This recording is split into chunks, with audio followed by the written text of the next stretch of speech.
Hemorragias son lesiones focales, ¿sí?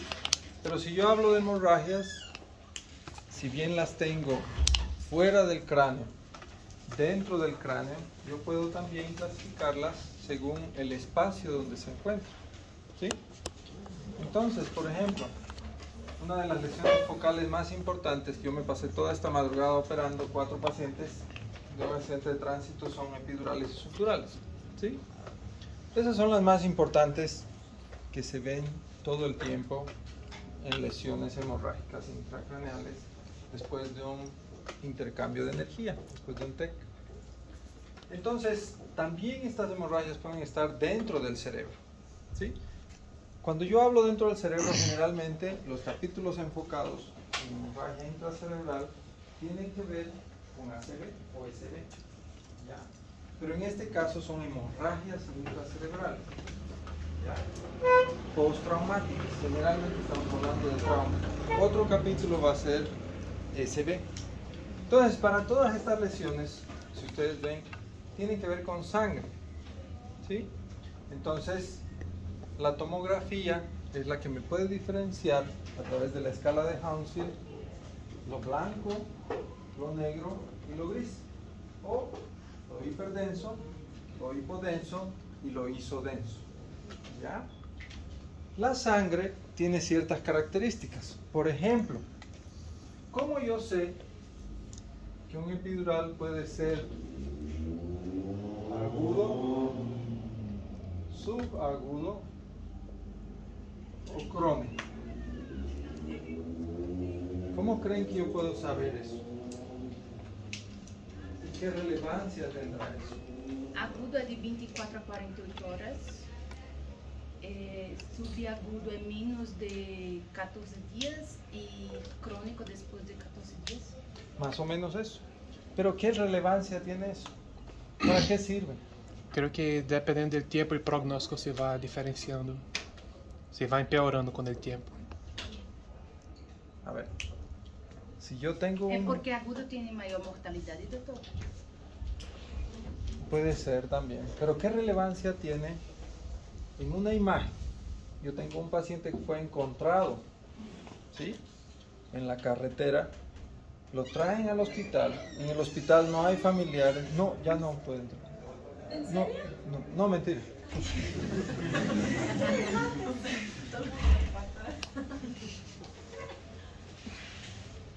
¿Se preocupan de no poder llegar a clases? ¿Cómo? ¿Se preocupan de no poder entrar a clases? Mais que tudo, doutor. ¿Por qué? Porque é Va a aprendizado, estar grabado. pero é diferente. Ah, bueno.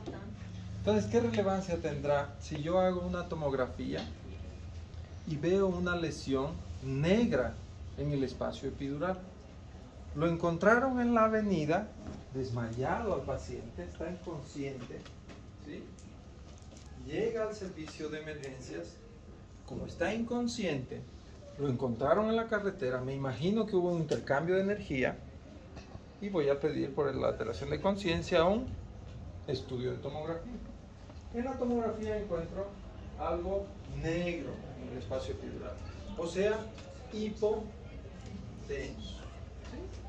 Entonces yo tengo hipo, iso, hiper. El momento que la sangre deja de circular, pasa de ser iso a ser hiperdensa, ¿sí? Ya no hay un flujo, ¿ya? Entonces esa cantidad de M y hierro provoca una imagen blanca, ¿sí? Entonces yo sé que eso sangró recién, dejó de circular, se ve blanco, ¿sí? Entonces eso puede ocurrir en las primeras 72 horas. ¿Qué significa eso? Que si yo dejo sangre en un vaso de cristal y yo vuelvo después de 72 horas, ¿cómo voy a ver ese vaso de cristal?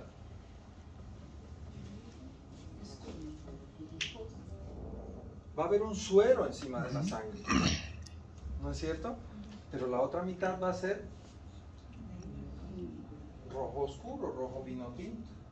Pero si yo vuelvo antes de las 72 horas, lo que voy a ver es un coágulo de gelatina. ¿Sí? Pero la sangre sigue constituida. ¿Y qué va a pasar si la voy a ver después del 14º día?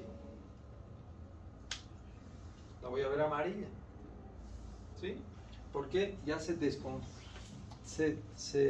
desligó el M del hierro. Ya se asentó por completo el metal. Ya no tengo ese compuesto que le da la característica de color y de consistencia. Entonces, ¿de qué depende eso? Si yo tengo ese paciente que fue encontrado en la carretera, yo puedo definir que ese no fue atropellado recién. Él ya tenía una hemorragia hace más de 14 días. ¿Sí? Entonces, la tomografía tiene esa ventaja, que me permite definir de una forma más clara estos diagnósticos. Sangre dentro del cráneo. ¿Ya? Por eso yo voy a tener generalmente hematomas, por ejemplo, subdurales, agudos, subagudos, crónicos y crónicos con resangrado. Eso es muy importante. ¿Ya? Entonces la tomografía es lo más importante. Cuando yo hablo de hemorragia epidural aguda o el acúmulo de sangre, un hematoma epidural agudo, yo voy a hablar generalmente de una forma de que se produzca, o sea, de una fisiopatología, de una etiología. La etiología generalmente, como les conté de los gatos, al fracturar el cráneo en una región que se llama temporal, tiene la característica que los vasos meningios penetran el hueso. Y si yo rompo el hueso, se rompe el vaso meningio. Pero el vaso meningio no está comunicado directamente con la cavidad intradural, sino fuera de la dura madre. O sea, entre el hueso y la dura madre. Ahí es donde va a ocurrir el sangrado. ¿Sí? Entonces, generalmente, son las arterias meningias las que se rompen.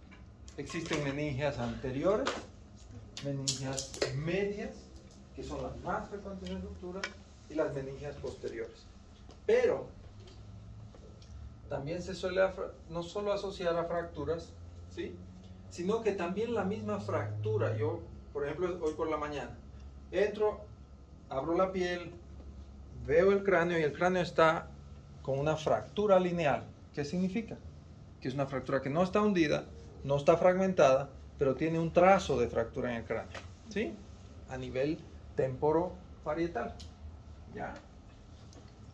¿Qué espero adentro? Si yo vi en la tomografía epidural, vi una imagen blanca en el espacio epidural, espero ver una arteria meningia sangrando, rota, desgarrada. Entonces tengo que tener el bipolar a mano, la aspiración a mano y buscar rápido ese sangrado, porque el momento que yo descomprima, esa contención de presión de las leyes que hemos visto, ¿sí?, va a cambiar y el paciente puede entrar en hipotensión.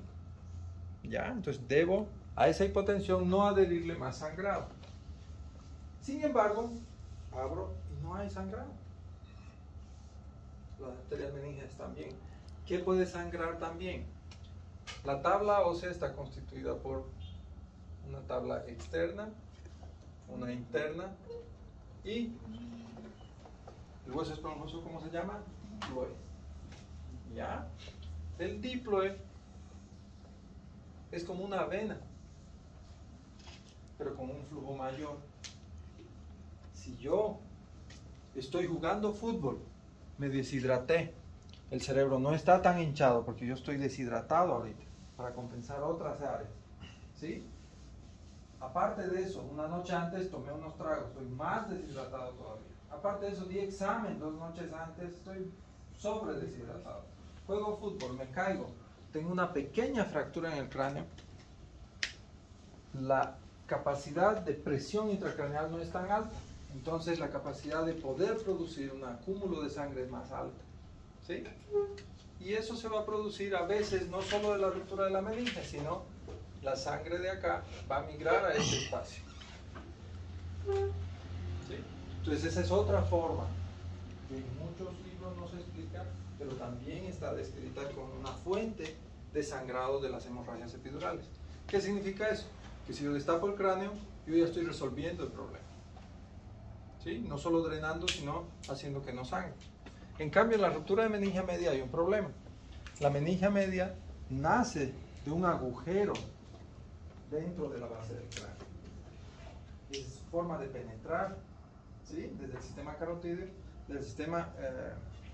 carotídeo, hacia la base del cráneo y luego ir a la meninge. Entonces, si la ruptura es muy baja, yo a veces quedo sin armas y el paciente muere. No puedo detener ese sangrado porque no voy a entrar al hueso, no hay cómo entrar a ese hueso, es base de cráneo, ¿sí? No hay cómo tapar algo, agarrar una manguera, algo, está roto, desgarrado hasta ahí. Pues muchas veces sucede eso. Entonces el hueso temporal tiene ese problema. 75% de estos hematomas generalmente son en la región escamosa de este hueso, del hueso temporal, porque es un hueso débil, es un hueso delgado, muy fácil de fracturar, ¿sí? Y mucha gente ya no mastica chicle, entonces su músculo temporal es débil. No, mentira, no es eso. Pero depende mucho del músculo temporal también, ¿sí? El músculo temporal es la protección de esa área. Yo, por ejemplo, puedo drenar un hematoma, sacar el hueso de ahí. Si no tengo un craneótomo, puedo comer con una gubia y botar a la basura. No se va a notar el hueco, porque el músculo temporal va a cubrir ahí, ¿sí? Igual que las craneotomías suboccipitales, yo puedo sacar el hueso y botarlo. No necesito reponer. ¿Por qué? Porque la musculatura suboccipital de la nuca no permite llegar hasta el hueso, si ustedes se dan cuenta, ¿sí? Igual es en el temporal. Entonces, esa es la causa. Generalmente el epidural está asociado a fractura y generalmente a ruptura. ¿Cuál es la imagen típica del epidural? ¿Sí? ¿Alguien puede describir esto? Lentibicón. ¿Alguien puede describir esta imagen? Es una imagen de lentibicón. No. ¿Alguien puede describir esta imagen? Ojo a la pregunta. Eso, muy bien. Descríbelo. ¿Qué es esto? Es una tomografía de la parte. No necesitas ser radiólogo en tu descripción. Descríbela como tú la ves.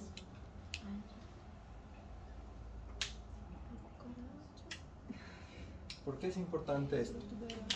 Esto es algo que lo tienen que aprender ahora, ¿sí? La lectura de imágenes del sistema nervioso central no tiene una norma. Ustedes van a ver un radiólogo súper formado que puede leer las tomografías de arriba hacia abajo. Y pueden ver otro radiólogo mejor formado que la lee de abajo hacia arriba. Y otro que la lee de adentro hacia afuera. Y otro que la lee de afuera hacia adentro. No está normal.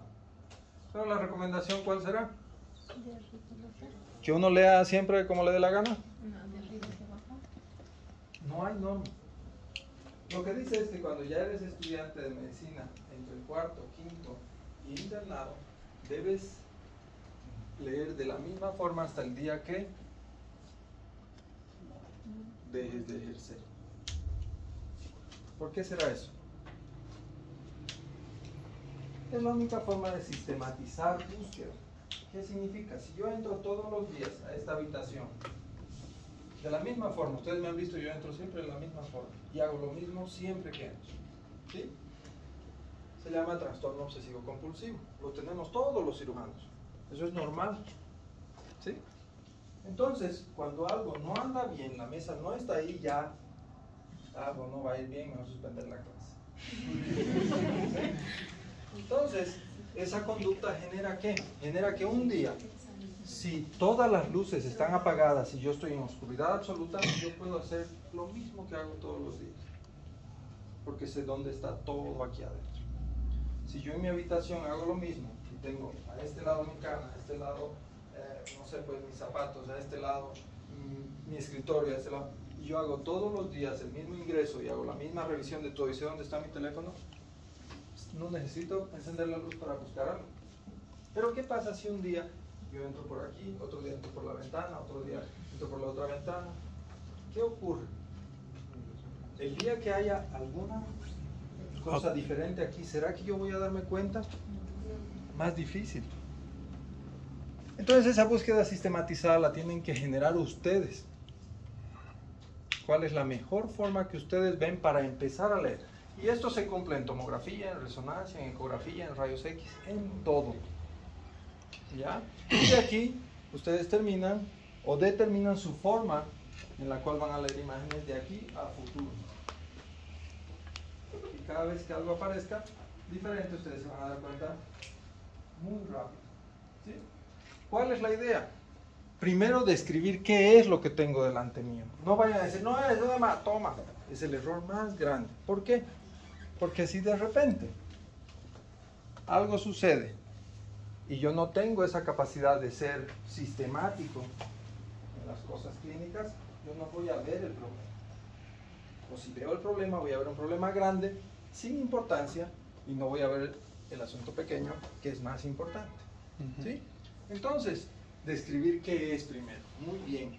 Es una tomografía cerebral simple y este es un corte axial. ¿Sí? Lo segundo que hay que hacer es leer. ¿Qué me ayuda esto? Yo tengo muchos pacientes que llegan a la emergencia y el interno, sus primeros días, su primera semana, el residente, su primera semana.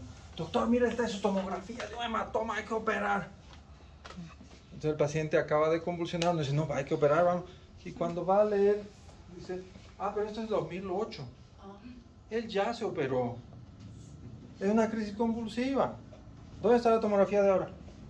Ah, no es esta, entonces hay que hacer otra. Pero si yo no tengo ese cuidado, ¿qué va a ocurrir? Voy al quirófano, pongo, abro la cabeza y mejor hagamos una tomografía. Ya es tarde. Y eso sucede mucho, ¿sí? La otra cosa que sucede mucho es que las placas, yo las puedo poner. Eso, entonces, es lo peor que le puede pasar a alguien en neurocirugía. Abrir una cabeza y no ver lo que estoy buscando y tener que cerrar calladito, volver a hacer todo al otro lado y explicarle a la familia que tenía dos lados. Ya es más creíble. Por eso es importante tener una sistematización de esto. ¿Qué paciente es? ¿Corresponde? ¿Qué edad tiene? Me da más o menos la fisiopatología. No va a ser lo mismo esta imagen en un paciente que tiene, por ejemplo, 24 años y es masculino, que en un paciente que tiene 3 años y femenino. ¿Sí? 3 años femenino. Con esto está implícito el síndrome de maltrato infantil. En el adulto no. Entonces es una cuestión legal, otra no tan legal. ¿Sí? Eso es muy importante. La otra cosa importante es describir lo que está normalmente en la tomografía. Yo sé que hay 2 lóbulos frontales, debo buscarlos. Sé que hay 2 temporales, debo buscarlos. Antes de ir al problema. Si yo comparé 2 occipitales, 2 temporales, un tallo con 2 patitas que se llama mesencéfalo, ¿sí?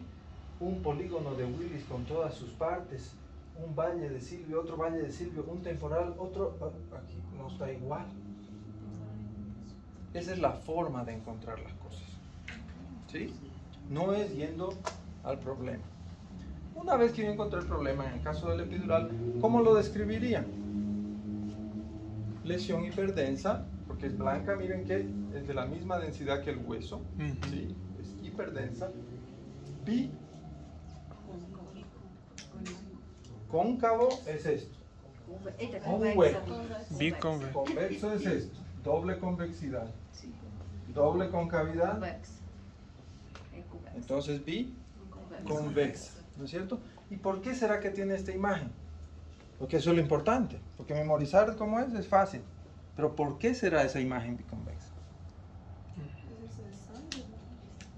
¿Dónde está el sangrado? ¿En qué espacio? ¿Está dentro del cerebro? Está dura madre. No. ¿Está entre el cerebro y la dura madre? No. ¿Está entre la dura madre y el hueso? Sí. Entonces el hueso tiene ¿qué cosas cuando yo lo veo? Veo la calavera, veo el cráneo. ¿Qué me llama la atención? ¿Será todo liso? ¿Qué tiene el cráneo? Suturas, muy bien. ¿Esas suturas qué son? Son divisiones entre un hueso y otro hueso. O sea, los huesos nacieron separados. tienen cartílagos de crecimiento diferentes. No nació junto, se armó después, ¿sí? Y se fusionó después. Sin embargo, la dura madre sí nació una sola. Entonces la dura madre no tiene tiempo de estar dividiéndose. ¿Y qué ocurre? La dura madre queda incrustada en la sutura. Queda anclada en la sutura. ¿Qué sutura será esta? Que divide el hueso frontal del hueso parietal. ¿Qué sutura es? No, es la sutura coronal. Entonces, la dura madre aquí está adherida a la sutura coronal. Acá, ¿qué sutura hay? La sagital. Entonces, la sangre no puede pasar al otro lado porque la dura madre está adherida a la sutura. Va llenando hasta que llega a un punto donde ya no puede llenar más. Porque la sutura no permite. ¿Sí? ¿Está claro? Eso le da la imagen de biconvexo, lente biconvexo. Muy bien. ¿Está claro? Lo importante es saber por qué. En el subdural, este sí es más frecuente ver agudos y crónicos. Generalmente, los hematomas subdurales, a diferencia del epidural, ingresan con un Glasgow bajo. Ustedes ya saben lo que es el Glasgow, ya saben qué es lo que mide, ¿sí? Entonces, ¿será más grave tener un subdural o un epidural? Un subdural. El epidural es el típico paciente que en un accidente de muchos vehículos empieza a ayudar, a colaborar, ¿sí? Porque esa compresión cerebral hace que la presión empiece a aumentar, el flujo sanguíneo cerebral empieza a aumentar, entonces es el paciente que empieza a ayudar a subir los pacientes a la ambulancia y luego la ambulancia vuelve a recogerlo y está muerto, ¿sí? O es el paciente que está jugando fútbol, todo sale bien, duele un poco la cabeza, llega a la casa, se acuesta y no despierta más. Eso es lo típico del epidural. El paciente estuvo un periodo muy bueno, ¿sí? Aquí no hay mucho tiempo. ¿Por qué? Porque no hay nada que detenga la hemorragia. ¿Qué ocurre? Aquí está la sutura. ¿Y qué pasó? Acá hay otra sutura. No le importa la sutura. ¿Por qué? ¿En qué espacio está el sangrado? Subdural. En el espacio entre el cerebro, La dura madre. ¿sí? Y la dura madre. Ahí no hay ningún anclaje, ¿sí? Entonces es mucho más fácil comprimir una cantidad mayor de cerebro. Y miren la línea media. La línea media debería estar aquí y está acá. Muy grave. ¿Sí? No hay sistema ventricular del lado del hematoma. Hay ventrículo del lado contralateral. Entonces, la primera palabra nueva, hernia cerebral. Este es el falx o la hoz. Entonces, cerebro que estaba aquí migró aquí. Se hernió. ¿Sí? El primer ejemplo de hernia cerebral. Hernia subfalcina. ¿Sí? Bien. Entonces, describo la imagen como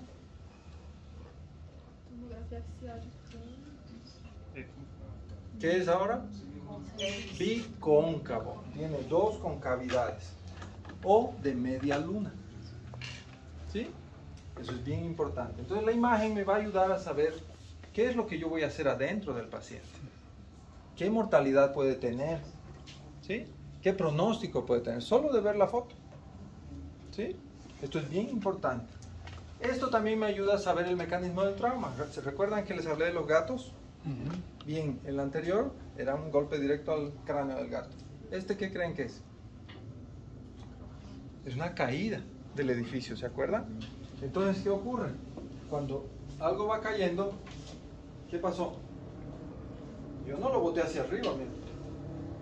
Este es el cerebro y este es el cráneo. ¿Qué ocurrió? El cráneo demoró en llegar a la misma velocidad y lo que hizo fue traccionar las venas y romperlas. ¿Sí? Entonces, muchas veces las hemorragias subdurales se acompañan de contusiones por el contragolpe. El momento que el cerebro vuelve a encontrarse con el cráneo. ¿Sí? Por eso esos pacientes no están en el mejor estado neurológico. Generalmente es abrupta la parte del compromiso de la conciencia. ¿Ya? Doutor, o que é essa mancha negra? Causas. ¿Cuál? Essa mancha negra. ¿Te Eso, refieres a mí? Sim, o que é isso? Pero yo soy blanco. no, no hay más. Isso. El ventrículo. ¿Qué ventrículo? Nombre y apellido. El ventrículo. No es necesario que sepan, tranquilo, pueden fallar ahora. ¿Sí? Entonces los ventrículos tienen los cuernos frontales, los ventrículos laterales, los cuernos occipitales y los cuernos temporales. En el medio, hacia abajo, el tercer ventrículo, el acueducto de Silvio, el cuarto ventrículo. ¿Sí? ¿Esto qué será? Occipital. ¿Por qué ha crecido ahí? Porque no tiene cómo drenar al resto del sistema. No hay cómo. Todo está comprimido. Você tem uma compressão acá e acá, então, um de la drenaje e outro de el hematoma, então. El hematoma lo que hizo fue llevar el cerebro sano hacia acá Uhum. y ocluyó ese conducto que comunica el cuerno occipital con el ventrículo lateral. ¿Sí? Bien. Entonces, si el anterior era meningio u óseo, ¿este de dónde viene? En inglés le dicen bridging veins o venas puente, que son las venas que comunican la corteza cerebral con los senos venosos. Seno espinal superior, seno transverso, seno sigmoide. ¿Sí? Esas son las venas que se pueden traccionar y romper. ¿Está claro? Bien. Entonces, también puede venir de los vasos corticales. Una arteria cortical también puede lacerarse y sangrar. ¿Sí? Pero más frecuentemente venoso. Generalmente hiperdenso, esa forma. Fácil, ¿no? Distinguir ambos. Sim. Bien. La contusión hemorrágica generalmente son múltiples, a diferencia del ACV. Miren, esas son las imágenes. ¿Alguien puede decirme qué ve aquí?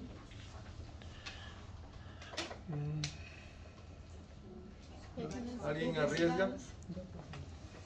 ¿Puedes prender el ventilador?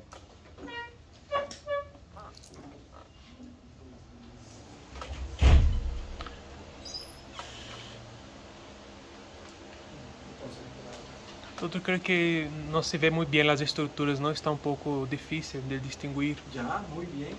¿Qué se llama eso? Si yo no tengo la forma de distinguir, miren las tags anteriores. Sim, se permite Miren el distinguir. epidural. Entonces, en el epidural, si ustedes ven mejor, yo tengo una zona más clara y una zona más oscura. Yo puedo distinguir sustancia blanca de sustancia gris. Ese es el cerebro normal. Pero ¿qué pasa cuando hay edema cerebral? No se puede distinguir. ¿Sí? Ese es uno de los signos directos de edema cerebral. La pérdida de diferenciación entre sustancia blanca y sustancia gris. Doutor, Aparte de eso, tengo un sistema ventricular muy pequeño por el aumento. ¿Se acuerdan que hablamos de una ley? La ley de Monroe-Kelly. que donde vai el se ocupando cerebro, os espaços. El líquido cefalorraquídeo y la sangre. Entonces aquí ha aumentado el líquido, hay edema. Y alguien tiene que bajar, hay sangre, ha aumentado la sangre. Entonces, ¿qué ocurre? El líquido va a tener que absorberse más rápido y producirse menos. Entonces tiene que disminuir el líquido cefalorraquídeo dentro de los ventrículos, porque dentro del cerebro ya hay mucho. Doutor, pero em termos de ocupação de espaço, aí não parece que está comprometendo espaço. Sí, por supuesto, porque no puedo diferenciar nada. Es como, por ejemplo, voy a dar un ejemplo. ¿Cómo se dice el ciruelo cuando está como pasa?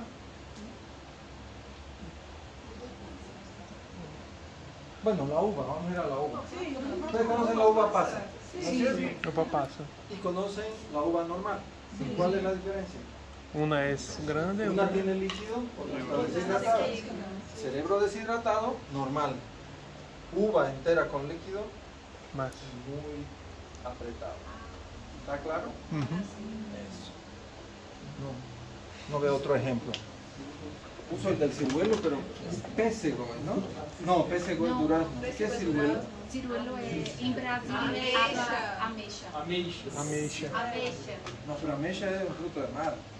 No, ciruela porque tiene la ciruela, la fruta y la seca. Eso, exactamente. Igual que una uva. Sí. Sí. Perfecto, pero se entendió. Ujú. Bien. Y los puntos hemorrágicos, si ustedes ven, son varios. 1, 2, 3, 4. Pero también hay focos de hemorragia fuera del cerebro. ¿Sí? ¿Por qué? Acuérdense que hemos visto el otro grupo de gatos. No era de golpe. ¿Qué era? Movimiento. Eso. Entonces, cambios en la dirección del movimiento. ¿Sí? ¿Es esto? Entonces, generalmente, esto es lo que generalmente se ve en las hemorragias espontáneas, o sea, en el ECV, en el evento cerebrovascular hemorrágico. Es diferente a un trauma. Miren que yo puedo distinguir sustancias, no tengo tanto edema. ¿Sí? La diferencia es que, aparte de haber sangrado aquí, también sangró al ventrículo. Miren, los ventrículos están con sangre. Entonces aquí tengo dos tipos de sangrado. Tengo sangrado intracerebral y sangrado intraventricular. ¿Sí? Está desplazando também a linha média, não, doutor? Poco, no mucho, mira. Esta es la línea media. Aquí comienza y aquí termina. Si yo trazo una línea, es muy poco. Sim. ¿Sí? Es muy poco.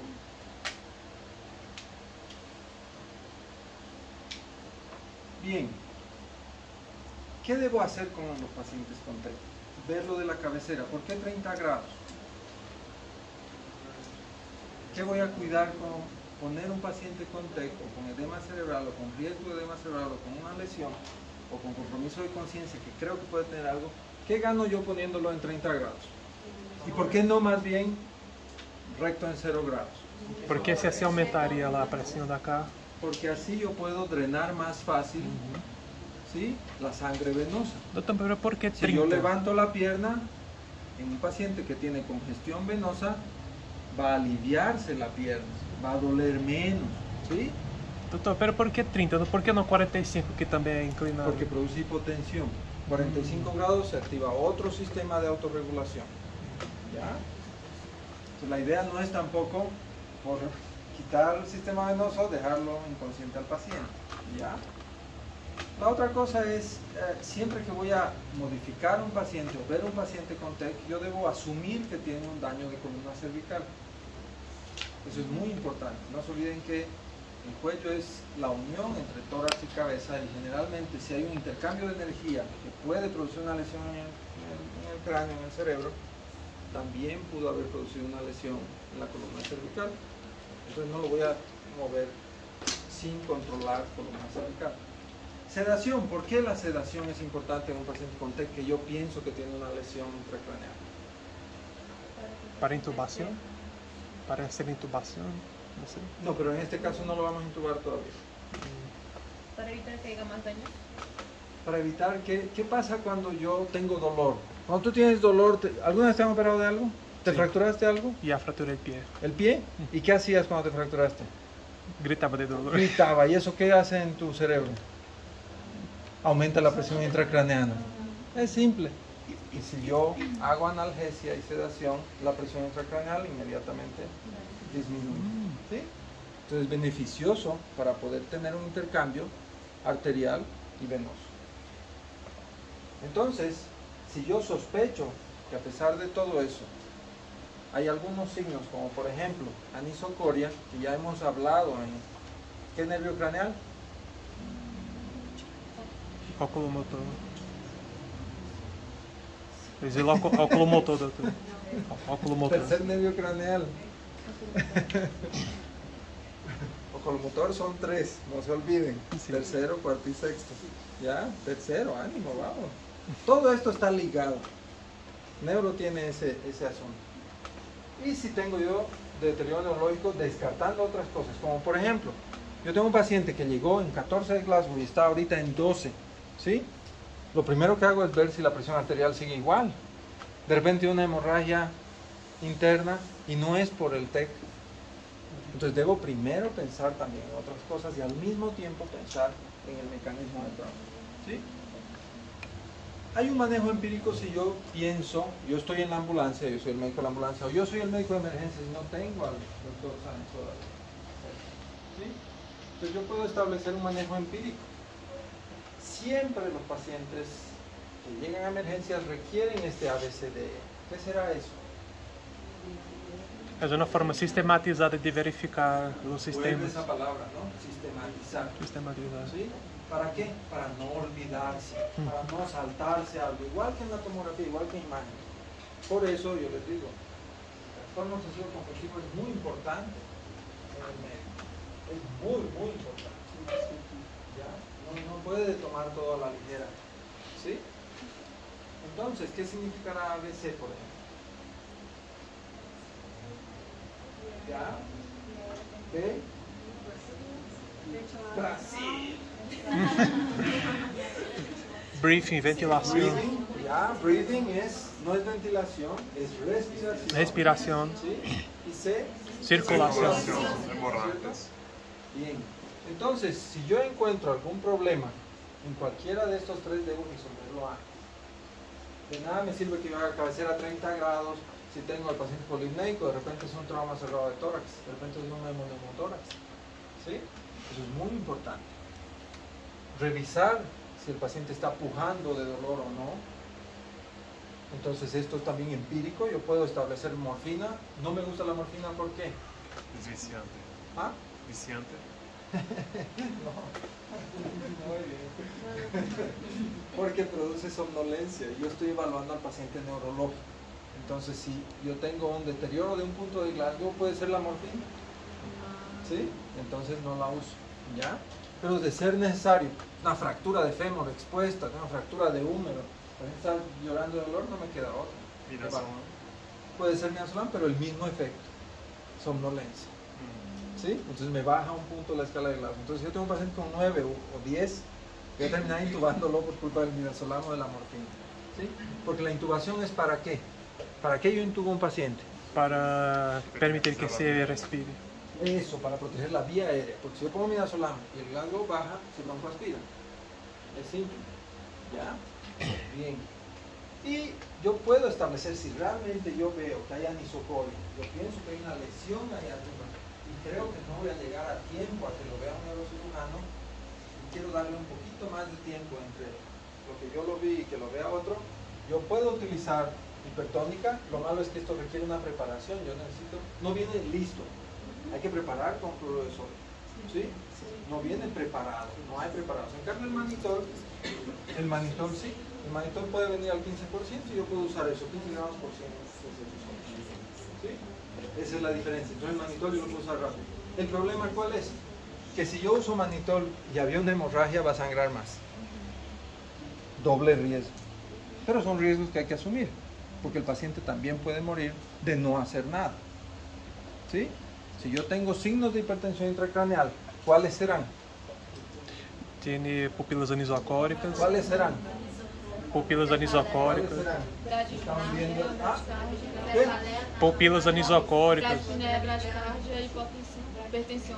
Hipertensión, bradicardia, alteración de conciencia y alteración respiratoria. ¿Sí? Muy bien. Doctor, las Entonces yo sospecho eso y tengo que optar por eso. Está muy bien. ¿Sí? No profiláctico. Yo no puedo decir el paciente está bien, pero puede empeorar, voy a usar esto. No, le voy a dañar al paciente. ¿Sí? La sospecha tiene que ser con mucha base. Bien, esta es la forma de hacer las tomografías. Si ustedes ven, es todo lo que yo les expliqué. Las tomografías generalmente toman un corte de cráneo radiográfico.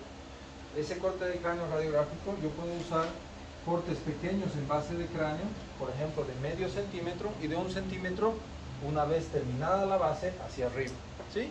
No hay lesiones de 2 milímetros en el TEC que me importen. ¿Sí? Me importan las lesiones mayores de 5 milímetros. Entonces no tengo por qué estar haciendo cortes de 1 milímetro en TEC. ¿Sí? No tiene sentido. Y también tiene neuro un sentido común que hay que encontrarlo. ¿Ya? Entonces, si ustedes ven, yo puedo tomar ejemplos en la tomografía. Un ejemplo de base de cráneo, un ejemplo de fosa media, un ejemplo de ventrículos, un ejemplo de fosa anterior y un ejemplo de corteza. No necesito revisar las 36, las 46, las 56 o las 106 imágenes. ¿Sí? Eso es muy importante. ¿Por qué? Porque yo tengo que buscar algo. Por ejemplo, si el paciente está con una pupila dilatada y la otra está bien, ¿qué voy a ir a buscar? ¿Será que yo voy a buscar todo el cerebro? Todo el cerebro no se encarga de la pupila.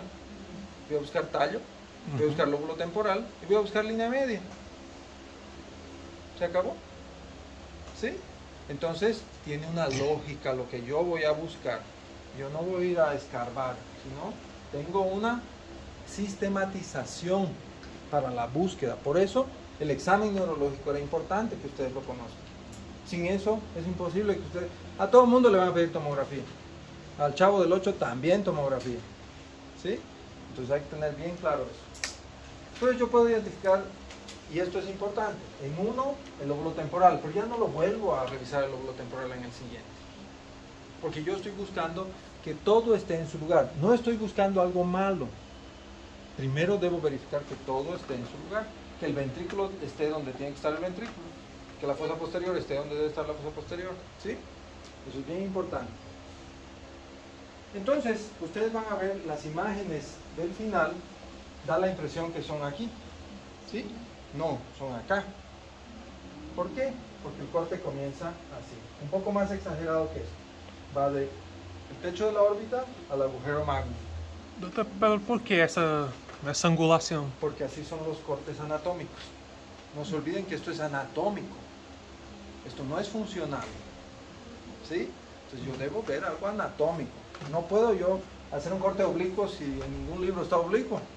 Todos aprendemos a estudiar en estos cortes. Los cortes sagitales. ¿Sí? Bien. Bien. Ahora vamos a llevar algo muy cortito y pronto. Se acaba para el primer parcial, ¿no es cierto? Sí. ¿Qué es esto? Daño axonal.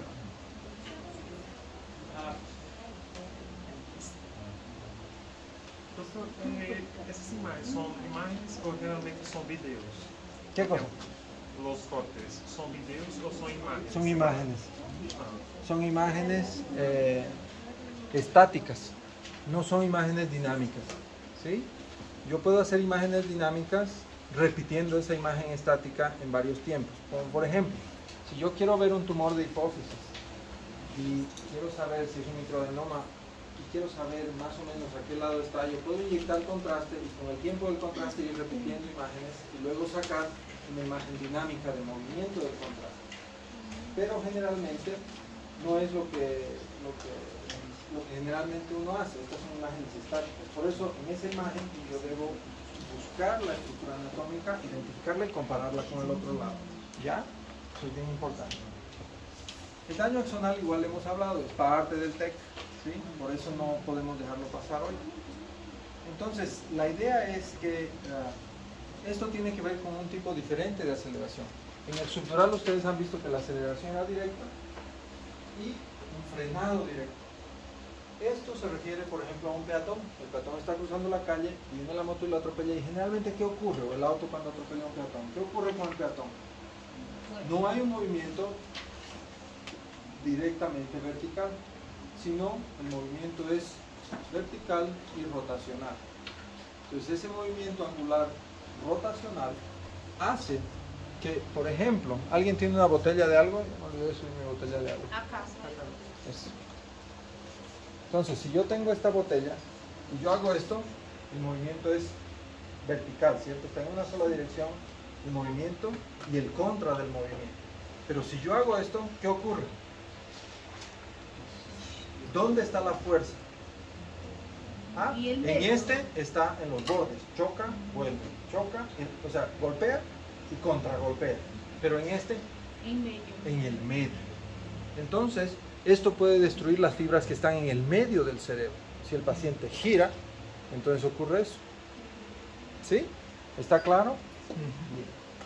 Entonces, la idea que esta inercia que tiene el cerebro, y yo la someto a una fuerza rotacional, puede jalar los axones y romperlos. sin necesidad de que eso se vea en un estudio. Yo tengo ahorita un paciente en la clínica, no se puede decir, ¿no?